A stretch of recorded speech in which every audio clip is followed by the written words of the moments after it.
Well finally ऐश ने decide कर लिया कि वो एओन थीरियन को इस्तेमाल करेगा और अपने लास्ट पोकेमॉन की तरह सेंड कर देता है ज़ेडन के खिलाफ। वहीं पर ज़ेडन का एस्ट्रागोंडर भी काफ़ी अच्छे फॉर्म में दिख रहा था। उसने जस्ट ऐश के फ्यूजन पोकेमॉन यानी कि आर्कनोस को डिफीट किया था, जो कि फाइट को वन साइड करते जा रहा था, यानी कि दोनों पोकेमॉन्स के बीच में हमें अच्छी फाइट देखने को मिलने वाली थी।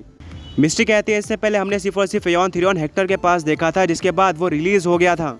हेक्टर की ओनरशिप में वो एक काफ़ी स्ट्रॉन्ग पोकेमॉन था और ऐश के अच्छे खासे नंबर ऑफ पोकेमॉन्स को डिफीट कर दिया था। अब देखते हैं कि ऐश की ओनरशिप में वो कैसा परफॉर्म करता है। फाइट शुरू हो जाती है और ज़ेडन कहता है एस्ट्रागोंडर इस्तेमाल करो कॉस्मिक रोर का। वहीं पर इसके काउंटर में ऐश अपने एओन थीरियन को एथर रिफ्ट अटैक यूज करने के लिए कहता है। दोनों ही अटैक काफी ज्यादा स्ट्रॉन्ग होते हैं और आपस में टकरा जाते हैं, जिससे एक बहुत बड़ा एक्सप्लोजन होता है। धमाका इतना ज्यादा बड़ा था कि पूरे स्टेडियम से धुआं बाहर आने लगता है और आसपास के जगह में भी स्मोक फैल जाता है। पोकेमॉन ट्रेनर्स और ऑडियंस सभी खांसने लगते हैं। धीरे धीरे करके स्मोक हटता है और देखने को मिलता है दोनों पोकेमॉन्स फिट और फाइन है।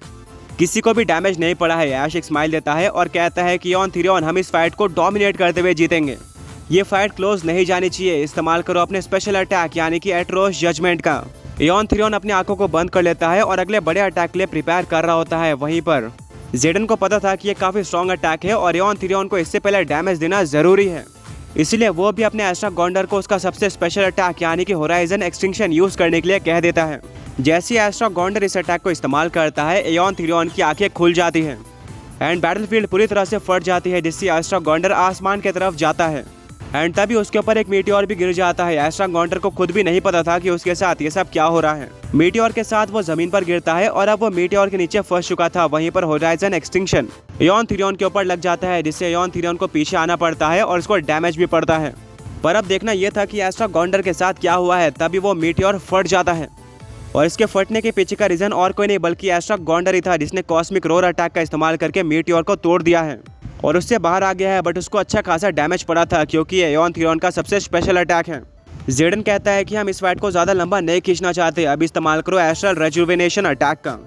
एओन थीरियन इसको काउंटर करता है अपने one of the strongest attack यानी कि क्रोनोस कास्केड के साथ। ये काफी मोटी बीम थी जो कि एस्ट्रल रेजुवेनेशन अटैक से टकरा जाती है और उसको पूरी तरह से डिस्ट्रॉय करते हुए एस्ट्रागोंडर पर लगती है, जिससे एस्ट्रागोंडर स्टेडियम के वॉल पर जाकर काफी जोर से टकराता है और जमीन पर गिर जाता है। ऐसा लग रहा था कि अब एस्ट्रागोंडर का गेम खत्म हो गया है। एओन थीरियन ने उसको पूरी तरह से डोमिनेट करके डिस्ट्रॉय कर दिया था और एओन थीरियन की पावर देखकर सभी लोग शॉक्ड होते हैं। एलेक्स और एट्रोक्स जो कि अपने रूम से इस फाइट को देख रहे थे, वो कहते हैं कि एओन थीरियन काफी स्ट्रॉन्ग है, बट वेट करो उस पल का जब ऑडियंस को पता चलेगा कि एओन थीरियन से भी स्ट्रॉन्ग पोकेमॉन एट्रो पोकेमॉन वर्ल्ड में एग्जिस्ट करता है। बस उसको अपना सही रैंक नहीं मिल पाया है। एट्रोक्स पोकेमॉन एलेक्स की तरफ देखता है और अपना सर हिलाता है। उसको भी पता था कि अगर उसको अपना हक लेना है और बनना है एट्रो वर्ल्ड का गॉड पोकेमॉन तो उसको क्या करना होगा। वेल अब एस्ट्रागोंडर किसी तरह से वापस खड़े हो जाता है, बट अब उसकी बॉडी काफी कमजोर हो चुकी थी। उसके पैर शेक कर रहे होते हैं और अब वो शायद ज्यादा देर तक फाइट नहीं कर सकता है। ये सीन देखकर सभी लोग पूरी तरह से शॉक्ड हो जाते हैं। किसी ने भी इमेजिन नहीं किया था कि ज़ेडन इस कंडीशन में होगा, जो कि मैग्नस के पास सबसे ज्यादा फेवरेट पोकेमॉन ट्रेनर था इस यूनिवर्स चैंपियनशिप को जीतने के लिए। स्टेडियम में पूरी तरह से सन्नाटा होता है। वेलैश डोमिनेट तो कर रहा था, बट अभी भी उसके फैन सेलिब्रेट नहीं कर रहे थे क्योंकि सामने भी एक काफी एक्सपीरियंस और स्ट्रॉन्ग पोकेमॉन ट्रेनर है जो कि किसी भी पल कमबैक करना जानता है। ज़ेडन कहता है कि एस्ट्रागोंडर अब हम ज्यादा देर तक वेट नहीं कर सकते, इस्तेमाल करो वॉइड शैटर का। एस्ट्रागोंडर एक काफी ज्यादा बड़ी डार्क एनर्जी की बीम को फायर करता है जो कि उसके नॉर्मल अटैक से काफी स्ट्रॉन्ग लग रही थी। इस अटैक में काफी दम लग रहा था। ऐश कहता है कि एओन थीरियन अभी एओन शील्ड अटैक का इस्तेमाल करो और इस अटैक को रोक दो। वेल एओन शील्ड एक ऐसा अटैक था जिससे ना ही सिर्फ अपोनेंट का अटैक रुक जाता है बल्कि अपोनेंट के ऊपर डबल पावर के साथ जाकर लग जाता है, यानी कि अगर यह अटैक सफल हो जाता है तो ज़ेडन की जर्नी यहीं पर खत्म हो जाएगी। बट ऐसा होता नहीं है क्योंकि वॉइड शैटर एओन शील्ड के ऊपर लगता है और एओन शील्ड कुछ ही टाइम के अंदर क्रैक हो जाती है, जिससे वॉइड शैटर अटैक लग जाता है एओन थीरियन पर और एओन थीरियन भी स्टेडियम के वॉल पर जाकर टकरा जाता है, जिससे उसको भी हैवी डैमेज पड़ता है। वेल ऑडियंस सही थी, उनको जल्दी सेलिब्रेट नहीं करना चाहिए था। भले ही एस्ट्रागोंडर और ज़ेडन दोनों ही काफी थक चुके थे, बट फिर भी वो एंड तक अपना बेस्ट दे रहे थे और किसी भी तरह से इस फाइट को जीतना चाहते थे। आगे बढ़ने से पहले पिछले पोकी क्विज के विनर्स ये रहे एंड आज का क्वेश्चन ये है कि आपको स्क्रीन पर दिए हुए पोकेमॉन का नाम गेस करना है। एओन थीरियन जमीन पर गिरा हुआ होता है। ऐश कहता है कि एओन थीरियन क्या तुम ठीक हो? तभी एओन थीरियन खड़े हो जाता है और फ्लोट करना स्टार्ट करता है। वो पूरी तरह से ठीक था और आगे के फाइट के लिए रेडी होता है। ज़ेडन कहता है शायद हमें वीकनेस पता चल चुकी है एओन थीरियन की। दोबारा से वॉइड शैटर। वहीं पर ऐश एक स्माइल देता है और कहता है ज़ेडन क्या तुम्हें लगता है कि हम पिछले बार वाली गलती दोहराने वाले हैं? वेल ऐसा बिल्कुल भी नहीं होगा। अभी इस्तेमाल करो क्रोनोस कास्केड अटैक का। वेल दोनों पोकेमॉन्स अपने अपने अटैक को अनलीश कर देते हैं और दोनों अटैक आपस में टकरा जाते हैं, बट इस बार एक्सप्लोजन नहीं होता है क्योंकि एक अटैक दूसरे को डोमिनेट कर रहा था एंड वो अटैक वर्ल्ड शैटर होता है जो कि क्रोनोस कास्केड को खत्म करते हुए बढ़ रहा था एओन थीरियन की तरफ। ये देखकर ऐश की आंखें खुली की खुली रह जाती है। वो बिलीव नहीं कर पा रहा था कि एस्ट्रा गॉन्डर इतना स्ट्रांग हो सकता है। वेल हो भी क्यों ना, क्योंकि ज़ेडन कोई नॉर्मल पोकेमॉन ट्रेयर नहीं है बल्कि अपने वर्ल्ड का सबसे स्ट्रांग पोकेमॉन ट्रेयर है एंड उसके पास भी एक खतरनाक लेवल के पोकेमॉन्स मौजूद है। बट यहाँ पर अगर ऐश पीछे हटता है तो बैटल फिनिश हो जाएगी और एओन थीरियन यहाँ पर हार जाएगा। इसलिए वो अपने एओन थीरियन को और भी पावर इस्तेमाल करने के लिए कहता है। एओन थीरियन अपनी बची हुई एनर्जी भी लगा देता है जिससे अब क्रोनोस कास्केड बैटल को पलट देता है। वो वॉइड शैटर को डोमिनेट करना स्टार्ट कर देता है और अब क्रोनोस कास्केड धीरे धीरे बढ़ रहा था।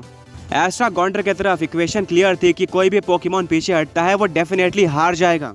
इसलिए ज़ेडन अपने फिस्ट को बंद करता है और कहता है कि एस्ट्रा गॉन्डर यही वो मोमेंट है जहाँ पर सब कुछ मैटर करता है, तुम्हें और जोर लगाना होगा। वेल एस्ट्रा गॉन्डर के पैर शेक कर रहे होते हैं बट फिर भी वो और जोर लगाता है, बट उसकी एनर्जी इतनी ज़्यादा डाउन हो चुकी थी कि वो ज़मीन पर गिर जाता है और उसका अटैक रुक जाता है। एंड बस इसी मौके का ऐश और एओन थीरियन वेट कर रहे थे। एओन थीरियन का क्रोनोस कास्केड अटैक पूरी तरह से डोमिनेट कर लेता है और एस्ट्रा गॉन्डर के ऊपर लग जाता है जिससे एक बहुत ज़्यादा बड़ा एक्सप्लोजन होता है और ज़ेडन इसको सिर्फ और सिर्फ देखते रह जाता है। इतना दूर आने के बाद उससे वो सब नहीं देखा जा रहा था जो कि उसके आंखों के सामने हो रहा था। मैग्नस अपने आंखों को बंद कर लेता है। कैनरी कहती है शायद अब कोई फेवरेट पोकेमॉन ट्रेयर इस पोकेमॉन यूनिवर्स चैंपियनशिप को नहीं जीत पाएगा। ऐश ने तो कमाल कर दिया है। लाइट खुशी के मारे जंप करना स्टार्ट कर देता है। वहीं पर एलेक्स और एट्रॉक्स एक दूसरे की तरफ देखते हैं। वेल अब धीरे धीरे करके स्मोक हटना स्टार्ट होता है। कमेंटेटर कहता है शायद इसी पर डिसाइड हो जाएगा कि क्या यह बैटल आगे बढ़ने वाली है या फिर ऐश इस फाइट को जीत चुका है, क्योंकि एओन थीरियन पोकेमॉन तो बिल्कुल फिट है और वह ऐश के साइड खड़ा हुआ है। धुआं पूरी तरह से क्लियर हो जाता है और हमें देखने को मिलता है कि एस्ट्रा गॉन्डर पोकेमॉन जमीन पर गिरा हुआ है, बट उसका फेनोमेना अभी भी नहीं गया है, यानी कि ज़ेडन के पास थोड़ी सी उम्मीद की किरणें थी कमबैक करने की। वो कहता है कम ऑन एस्ट्रा गॉन्डर, तुम कर सकते हो, क्योंकि अगर तुम यहाँ पर हार गए तो हमारा ड्रीम ऑफिशियली ओवर हो जाएगा। एस्ट्रा गॉन्डर सिर्फ और सिर्फ ज़ेडन के लिए खड़े होने की कोशिश करता है पर उसके पैर काफी ज्यादा इंजर्ड हो चुके थे। वो दोबारा जमीन पर गिर जाता है और इसी के साथ उसकी आंखें बंद हो जाती है, साथ में फेनोमेना भी चले जाता है। वो अपने बेस फॉर्म में वापस आ जाता है, यानी कि रिजल्ट पूरी तरह से क्लियर हो चुका था। पूरा स्टेडियम शोर मचाना स्टार्ट कर देता है। ज़ेडन और ऐश दोनों का रिएक्शन बिल्कुल सेम होता है। ज़ेडन अपने एस्ट्रा गॉन्डर को देखते रह जाता है, वहीं पर ऐश अपने एओन थीरियन को देखते रह जाता है। दोनों को बिलीव नहीं हो रहा था कि अभी अभी बैटलफील्ड पर क्या हुआ।